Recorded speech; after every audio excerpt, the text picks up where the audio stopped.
എല്ലാവർക്കും നമസ്കാരം. ഇന്ന് നമ്മൾ ആസിഡും ബേസും വെച്ചിട്ടുള്ള ഒരു അടിപൊളി പരീക്ഷണമാണ് ചെയ്യാൻ പോകുന്നത്. നമ്മുടെ വീട്ടിൽ തന്നെ ഉപയോഗിക്കാവുന്ന നമുക്ക് സുലഭമായ സാധനങ്ങളാണ്. ആദ്യമായി ഒരു വെളുത്ത പേപ്പർ എടുത്തു, പിന്നീട് ഒരു സ്പൂൺ മഞ്ഞൾപ്പൊടി ഒരു ബീക്കറിലിട്ട് അതിലൽപ്പം ജലം ഒഴിച്ച് നന്നായി മിക്സ് ചെയ്തു.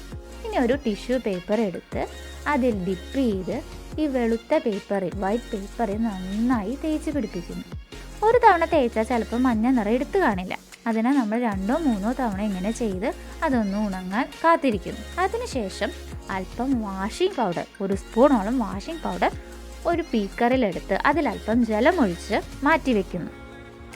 പിന്നീട് നമുക്ക് ഇവിടെ ബേസ് ആയിട്ടാണ് വാഷിംഗ് പൗഡർ കിട്ടിയിരിക്കുന്നത്. അതിനുശേഷം ആസിഡായ ചെറുനാരങ്ങ നീര് ഒരു ബീക്കറിൽ നന്നായി പിഴിഞ്ഞു വയ്ക്കുന്നു. ചെറുനാരങ്ങ നീര് നമുക്കറിയാം ഒരു ആസിഡായിട്ടാണ് പ്രവർത്തിക്കുന്നത്. ഇത് രണ്ടിലും നമ്മൾ ഓരോ ബഡ്സ് ഡിപ്പ് ചെയ്ത് വെച്ചിരിക്കുകയാണ്. ഇതിൽ ബേസിൽ മുക്കിയ ബഡ്സ് ഉപയോഗിച്ച് നമ്മൾ വരച്ചപ്പോൾ മഞ്ഞ പ്രതലത്തിൽ ഒരു ഓറഞ്ച് നിറം വന്നു. അതിനുശേഷം ആസിഡ് മുക്കിയ ബഡ്സ് തേച്ചപ്പോൾ അതൊരു റബ്ബർ പോലെ പ്രവർത്തിച്ചു. അതായത് ആ ഓറഞ്ച് നിറം അപ്രത്യക്ഷമായി. അതിനർത്ഥം ഇവിടെ ആസിഡുകളും ബേസുകളും ഈ മഞ്ഞ പ്രതലത്തിൽ ചേഞ്ച് വരുത്തുന്നു. ഒരു ഇൻഡിക്കേറ്ററായാണ് ഈ മഞ്ഞപ്പൊടി തേച്ച പേപ്പർ പ്രവർത്തിക്കുന്നത്.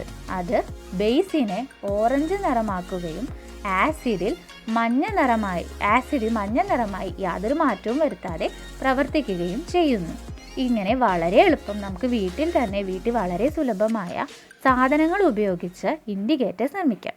ഇവിടെ കുറച്ച് ആസിഡുകൾക്കും ബേസുകൾക്കും എക്സാമ്പിളാണ് കൊടുത്തിരിക്കുന്നത്.